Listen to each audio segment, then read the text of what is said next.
So I don't see it na dinagdag nila or dinagdagan yung budget because in the first place, dapat nasa PhilHealth naman po talaga yon, di pa, Doc, na sana doon sa mga maraming nagawa nyo this year, it could have been more if you had the 60 billion. But then again, paano po makakaapekto yung pagbabalik ng 60 billion pesos sa overall financial standing ng PhilHealth?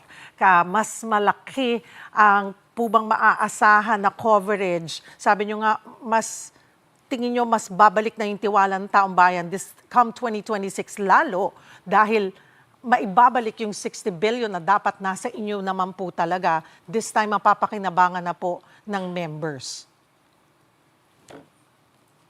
Tama yan, Cheryl, kasi ang konsepto naman ng National Health Insurance, it's a single fund. So cash is, kung tawagin, cash is fungible. Pag nailagay mo na sa isang pot o isang basket, yan ay iisahan na lang ng paghuhugutan. So, nung nakaraan taon, bagamat hindi kami pinalad na mabigyan ng budget, yung ginamit naming pondo, nakabawas dun sa ating mga naipon at sa ating reserve. So ngayon, yung 60 billion, kung papasok kasama nung initial na 53 billion na na-approve ng Kamara, ay parang nire-replenish din natin yung reserve fund. Kumbaga, yung buffer natin ay mapoprotektahan. Otherwise, kung kukunin pa ulit namin dito sa retained earnings, medyo palit yung ating mga buffer o mga perang pwedeng paghugutan natin sa mga pagkakataon na nagkaroon ng sakuna or doon pa sa mga karagdagan nating benepisyo na maaring ma-develop namin na hindi namin na-foresee or na-project dito sa ating current budget. So parang once you put it in a single basket, it's all considered source of funding. So whether you got it before and you returned it, what we look at is the single basket or the single fund, which we now use to pay for all the utilizations of our members. May epekto po ba rin ito sa budget allocation para sa benefits tulad po ng konsulta package, Z-benefits at case rate payments? Ito pong pagbabalik doon sa 60 billion? Malaking tulong kasi nga nung initial naming projection na 53.5 lang yung billion yung na-approve ng NEP or ng National Expenditure Program, talagang huhugot kami dun sa mga nakatago natin na reserve fund at saka mga excess fund.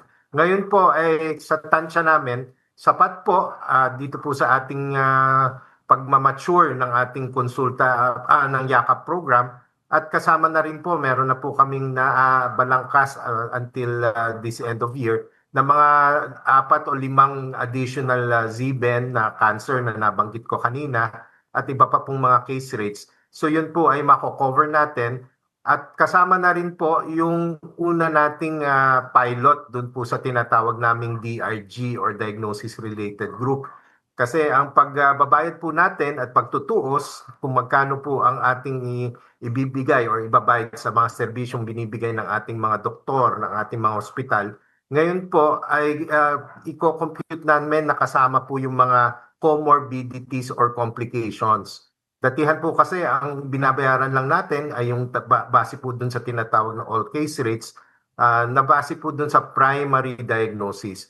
Yung DRG po, i-consider na po yung mga iba pong mga komplikasyon at yun nga po ang tingin namin ang mas scientifico at saka mas strategic na paraan ng pagbabayad ng ating mga tungkulin sa mga serbisyong binigay ng ating mga providers instead of an across the board. Kasi ngayon po, mag-compute na siya base po doon sa komplikasyon ng ating mga sakit.